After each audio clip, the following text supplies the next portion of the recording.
Afro News, il est 19h. Merci de nous rejoindre pour cette nouvelle édition. Tout de suite, les titres de l'actualité. Au sommaire ce soir, une autre journée sanglante dans les territoires palestiniens occupés. Au moins une cinquantaine de civils sont tombés en martyrs dans différentes régions du gouvernorat de Gaza. Des dizaines d'entre eux pris pour cible alors qu'ils attendaient de l'aide. La malnutrition dans l'enclave palestinienne, on en parle aussi ce soir. Selon l'OMS, elle vient d'atteindre des proportions alarmantes. Les voyants sont au rouge alors que les aides tardent à venir. Activité présidentielle, le chef de l'État, Abdelmajid Tebboune, a reçu ce dimanche l'ambassadeur tunisien en Algérie au terme de sa mission diplomatique dans le pays. Le président de la République a également reçu le haut conseiller du président américain pour l'Afrique, les affaires arabes et le Moyen-Orient.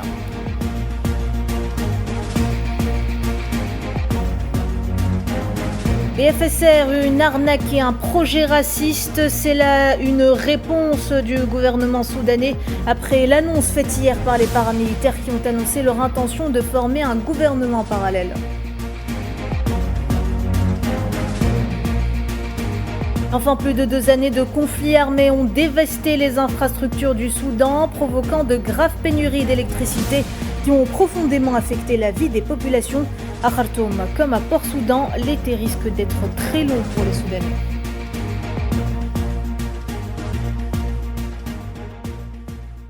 Bonsoir à toutes et à tous. La situation de plus en plus sanguinaire au 660e jour consécutif de bombardements sionistes sur la bande de Gaza. La déjà longue liste des victimes de ce génocide s'allonge chaque minute, la famine devenant avec les bombardements l'une des principales causes de décès dans l'enclave. Le bilan s'est alourdi ce dimanche à 59 821 martyrs et 144 851 blessés. Selon les autorités palestiniennes de la santé, les corps de 88 civils et 374 blessés sont arrivés dans les hôpitaux de la bande au cours des dernières 24 heures.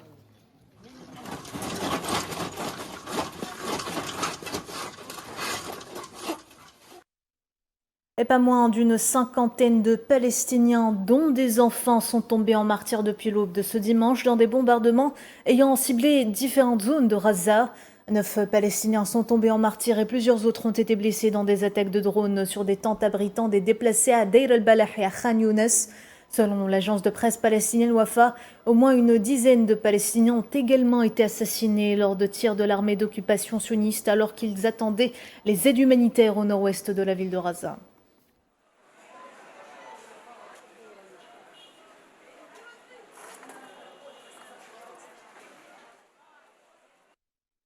C'est donc un nouveau jour de deuil pour les Palestiniens de Gaza. De nombreuses personnes se sont rassemblées pour faire leurs adieux à leurs proches tombés en martyrs dans le camp de déplacés de Khan Younes, recroquevillés près des dépouilles. Les Gazaouis ont perdu tout espoir de retour à une vie normale.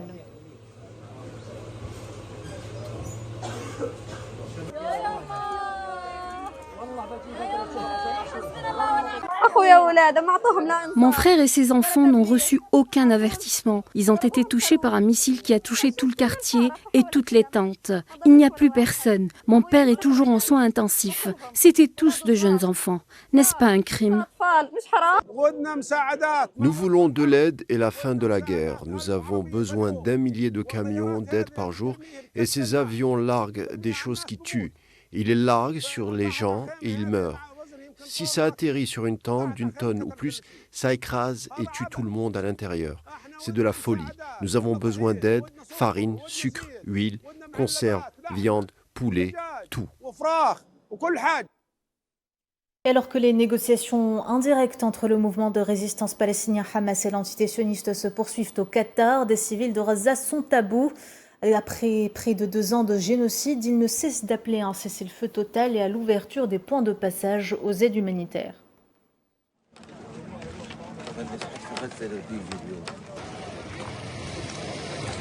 Nous demandons un cessez-le-feu total afin que nous puissions vivre après les destructions que nous avons subies. Ma maison a disparu, mes fils sont morts en martyrs, mon gagne-pain a disparu, j'avais une usine et elle a disparu, tout a disparu. Mon gagne-pain, ma santé, tout a disparu à cause de la guerre, mes jambes, je demande une trêve, je demande une trêve. L'aide doit arriver de manière logique, l'aide parachutée cause des blessures et des dégâts et provoque des massacres dans les rues. Nous nous réveillons le matin pour recevoir de l'aide et nous devons l'obtenir par des moyens légaux, par l'intermédiaire d'une institution, d'une ONG, de l'UNRWA. Nous venons ici pour la mort, tous ces gens, ceux qui meurent chaque jour. Si 1, 2 ou 10 boîtes sont larguées, tous ces gens ne peuvent pas les prendre. Seuls 1 ou 2% des personnes reçoivent de l'aide. La famine ne menace plus, elle tue dans la bande de Raza. Les hôpitaux de l'enclave ont fait état ce dimanche de 6 nouveaux martyrs, dont 2 enfants en seulement 24 heures par cause de la malnutrition. Selon les mêmes sources citées par l'agence palestinienne de presse Wafa, 87 enfants sont décédés de faim à Raza, dont la dernière ce dimanche, une fillette âgée de 10 ans seulement. Selon l'UNRWA, près de 900 000 enfants à Raza souffrent de la faim, dont 70 000 sont déjà entrés dans un état de malnutrition sévère. Aujourd'hui, il faudra du temps à la population pour qu'elle puisse se reconstruire. Mais cela aura aussi des conséquences à long terme sur sa santé, notamment chez les enfants qui présenteront un retard de développement. Pour certains, nous devrons les accompagner pour leur réintroduction, car leur organisme n'est même plus capable de digérer les aliments. Il est donc très dangereux pour eux de les réintroduire eux-mêmes. Nous avons atteint un tel niveau de famine. Et vous l'aurez compris, les premières victimes de cette catastrophe humanitaire imposée par l'occupant sioniste sont les enfants. Affaiblis et affamés, ces victimes de la barbarie sioniste n'arrivent plus à supporter les conséquences de près de 24 mois de bombardements et de sièges, sans rien avoir à se mettre sous la dent. Amalam Senzitouni. Des petites mains frêles qui tendent des récipients dans l'espoir d'avoir quelques louchées de soupe. Tiraillés par la faim, ces petits déplacés se bousculent, craignant ne pas avoir une ration. La malnutrition chez les enfants razaouis a atteint un niveau catastrophique dans l'enclave. Il s'agit d'une famine délibérée, provoquée par l'occupation sioniste dans le cadre du génocide en cours. La bande de Raza est devenue un véritable cimetière pour les enfants, l'endroit le plus dangereux pour eux. Nous constatons une augmentation des taux de malnutrition, notamment aigus. En un seul mois, nous avons accueilli 6500 enfants en traitement contre la malnutrition. C'était en juin. Malheureusement, ce nombre est en augmentation constante puisque 5000 nouveaux cas ont été enregistrés au cours des 2 premières semaines de juillet. Le blocus hermétique imposé par Netanyahou sur la bande de Raza depuis de très longs mois a réduit à néant toutes les ressources alimentaires, mais également médicales. À un âge où les enfants ont besoin de consommer des vitamines pour la croissance, ils se retrouvent privés de nourriture et pire encore, ils sont privés de traitement contre la malnutrition. L'UNICEF prévient que les stocks seront épuisés d'ici la mi-août. Tout au long de la guerre et malgré tous les défis, l'UNICEF a fourni des traitements contre la malnutrition, des produits thérapeutiques et des traitements préventifs. Malheureusement, les produits préventifs dont nous disposons sont déjà épuisés. Les produits thérapeutiques sont sur le point de s'épuiser et ne nous permettront de survivre que quelques semaines. Nous espérons pouvoir tenir jusqu'à la mi-août. À côté de la malnutrition, le génocide à Raza a dévasté le secteur de l'éducation, laissant les écoles inutilisables et les enfants sans opportunité d'apprentissage adéquate, ce qui a de graves répercussions tant sur le plan psychologique de ces petits Razaouis que sur leur avenir. 6 semaines après l'interception du Madeleine, le bateau Handala de la coalition de la flottille de la liberté a lui aussi été illégalement intercepté dans les eaux internationales par les forces d'occupation sionistes, avec 21 humanitaires venant de 12 pays différents à son bord. Le but de cette mission étant, je le rappelle, de briser le siège sioniste imposé sur la bande et d'acheminer des aides humanitaires aux Palestiniens affamés. Une retransmission vidéo diffusée par le groupe d'humanitaires montrait les passagers à genoux, les mains en l'air, encerclés par les forces sionistes.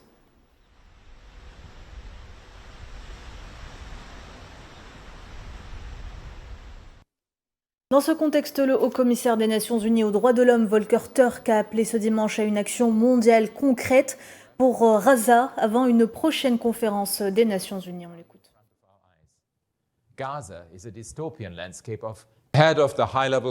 À la veille de la conférence de haut niveau sur la Palestine qui s'ouvre lundi à New York, j'exhorte Israël à prendre des mesures immédiates pour mettre fin à sa présence illégale et continue dans le territoire palestinien occupé. Et j'invite toutes les parties à œuvrer à des progrès tangibles vers une solution à deux États. J'exhorte les gouvernements à saisir l'occasion de cette conférence pour prendre des mesures concrètes afin d'exercer toute la pression possible sur le gouvernement israélien afin qu'il mette définitivement fin au carnage à Rafah. Les pays qui n'usent pas de leur influence risquent de se rendre complices de crimes internationaux. Le Premier ministre australien s'est également indigné quant à la situation humanitaire à Rafah. Anthony Albanese a affirmé ce dimanche que l'entité sioniste violait clairement le droit international en refusant d'acheminer l'aide aux civils et que les morts et les souffrances des Palestiniens étaient, je cite, totalement inacceptables et indéfendables. I'm not a lawyer. Je ne suis pas avocat et ces choses-là finiront par suivre leur cours. Mais je vous dis en quoi c'est une atteinte. C'est une atteinte à la dignité humaine et à la moralité. Et tout le monde peut le constater. Le fait que des gens aient perdu la vie en faisant la queue pour recevoir de la nourriture et de l'eau distribuée, non pas par l'ONU, mais par l'opération conjointe israélo-américaine, c'est une tragédie. Ce sont des images qui ont fait le tour des réseaux sociaux. Un message « Stop Genocide in Gaza » a été projeté samedi soir sur la vasque olympique à Paris par Amnesty International pour dénoncer l'utilisation par l'entité sioniste de la famine comme méthode de guerre dans l'enclave palestinienne. Par ce message lumineux projeté le jour du premier anniversaire des Jeux Olympiques de Paris 2024, l'organisation a voulu rappeler le sort tragique des populations civiles dans le territoire palestinien et dénoncer ce crime de guerre.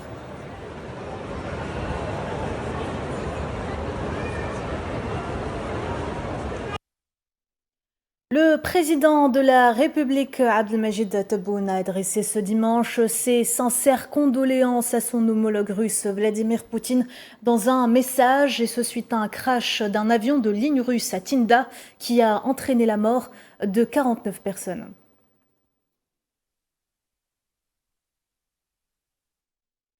Le président de la République, Abdelmajid Tebboune, qui a par ailleurs reçu ce dimanche l'ambassadeur de Tunisie en Algérie, Ramdan Al Fayed, qui lui a rendu une visite d'adieu au terme de sa mission dans le pays.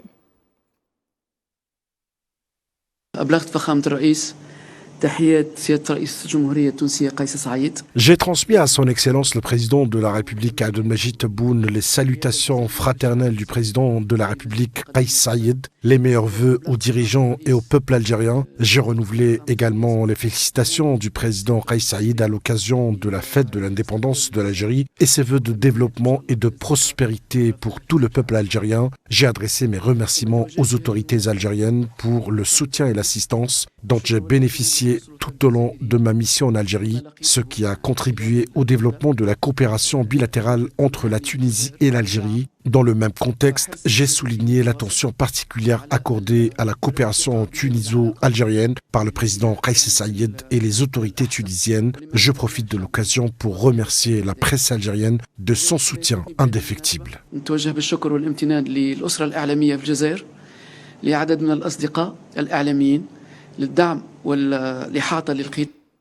Et justement, en parlant des relations algéro-tunisiennes, les exportations d'électricité de l'Algérie vers la Tunisie ont connu une nette augmentation de 11,04% depuis le début de l'été, confirmant ainsi l'engagement stratégique de l'Algérie et sa fiabilité en tant que partenaire et fournisseur majeur d'énergie. Le groupe énergétique Sonelgaz a répondu efficacement aux demandes urgentes de la partie tunisienne pour assurer la stabilité de son réseau au-delà de ses obligations contractuelles. Mohamed Amin Aberkan. Dans une mesure pratique qui confirme l'engagement de l'Algérie à soutenir les besoins énergétiques de ses partenaires, les fournitures d'électricité à la Tunisie voisine ont augmenté de 11,4% depuis le début de l'été par rapport à la même période de l'année dernière.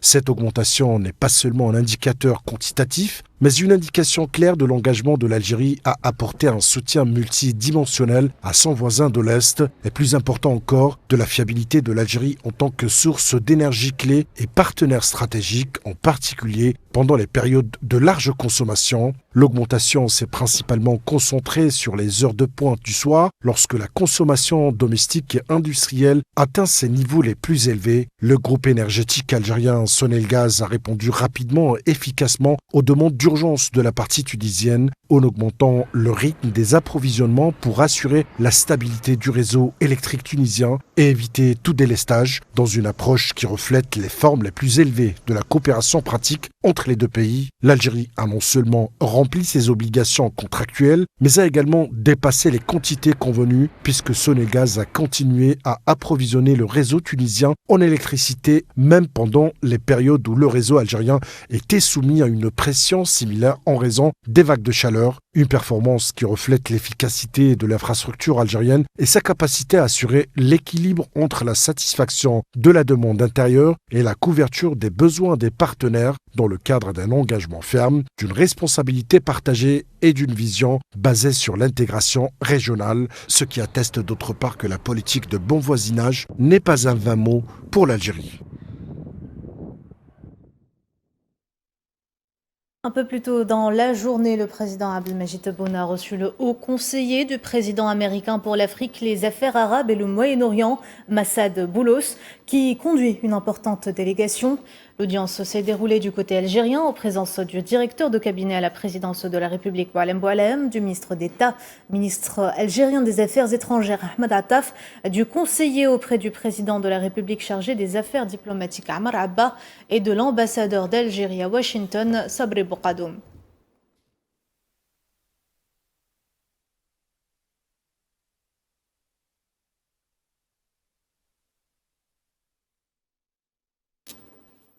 Le chef de la diplomatie algérienne, Ahmed Attaf, a par ailleurs eu un entretien en tête-à-tête avec le haut conseiller du président américain pour l'Afrique, suivi d'entretiens élargis aux membres des délégations des deux pays, ayant permis de passer en revue différents aspects des relations algéro-américaines et d'examiner aussi les moyens de les hisser au plus haut niveau.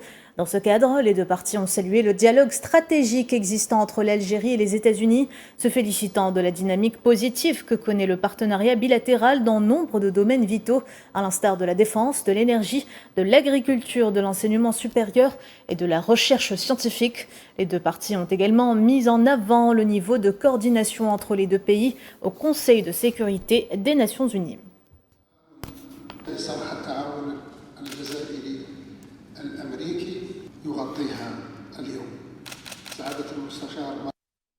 Dans le reste de l'actu africaine, les délégués ont commencé à arriver dans la capitale éthiopienne avant l'ouverture officielle lundi du sommet des Nations Unies sur les systèmes alimentaires à Addis Abeba. Ce sommet de 3 jours, co-organisé par l'Éthiopie et l'Italie, marque le deuxième bilan mondial et vise à évaluer les progrès accomplis dans la transformation des systèmes alimentaires tout en accélérant l'action collective en vue d'atteindre les objectifs de développement durable.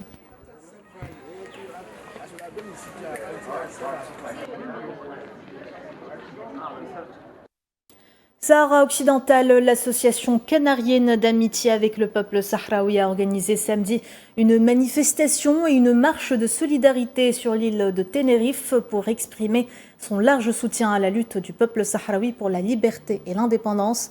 Un événement qui coïncide avec l'arrivée d'un groupe d'enfants sahraouis à des camps de réfugiés dans le cadre du programme Vacances en paix organisé par le mouvement espagnol de solidarité.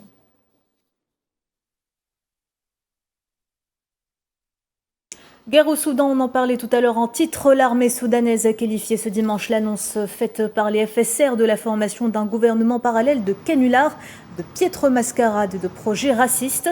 Pour l'armée soudanaise et selon un communiqué, le gouvernement parallèle s'apparente à un gouvernement de milices étant un outil pour faire passer des agendas régionaux qui dépassent les capacités des FSR dans le seul but de s'emparer du pouvoir et d'atteindre des ambitions personnelles illégitimes.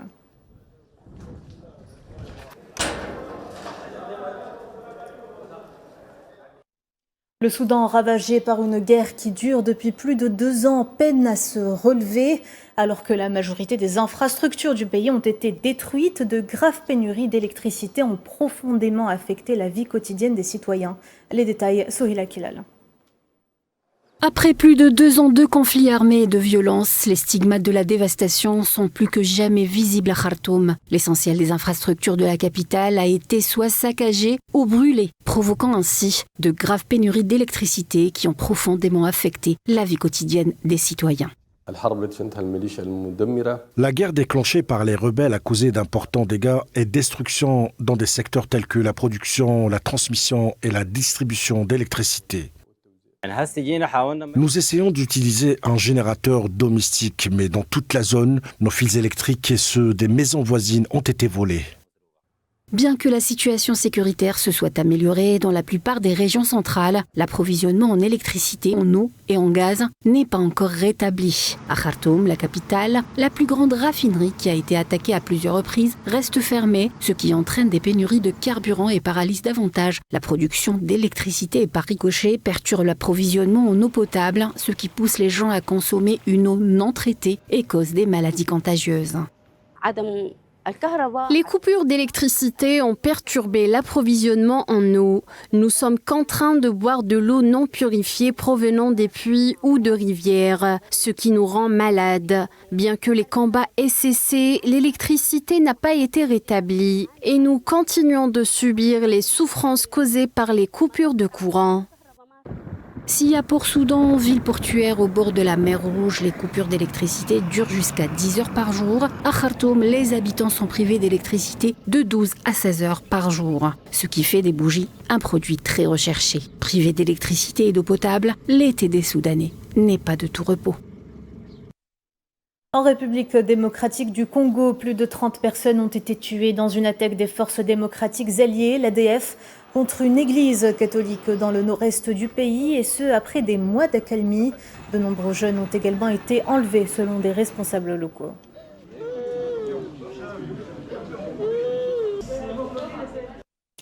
Crise sanitaire, une épidémie de choléra continue de se propager dans une grande partie de la RDC, avec plus de 35 000 cas et 700 décès signalés depuis le début de cette année. L'escalade a été attribuée à des phénomènes météorologiques extrêmes, à un manque d'assainissement et à une crise de déplacement dans l'Est.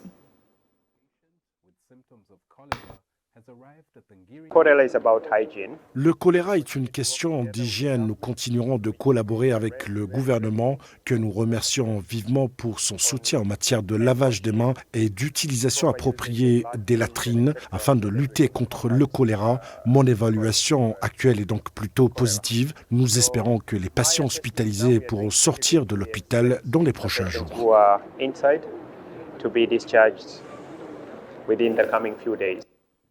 Centrafrique, à 5 mois des élections générales prévues en décembre, le parti au pouvoir, le mouvement Cœur Uni, a tenu à Bangui son 2e congrès ordinaire de l'année. Objectif, investir ses candidats et préparer la campagne. Le président Faustin-Archange Touadéra y a été désigné pour briguer un nouveau mandat rendu possible par la nouvelle constitution.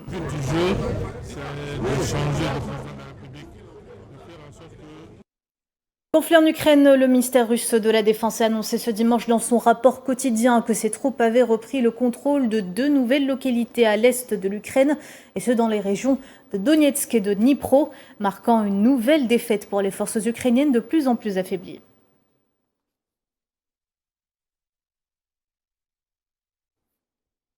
Et le dirigeant nord-coréen Kim Jong-un a déclaré que le pays remporterait la victoire dans les batailles dites anti-impérialistes et anti-américaines, alors que le pays célébrait ce dimanche l'anniversaire de l'armistice de la guerre de Corée. Pour rappel, la Corée du Nord a signé un accord d'armistice avec les États-Unis et la Chine le 27 juillet 1953, mettant fin au combat de cette guerre de 3 ans.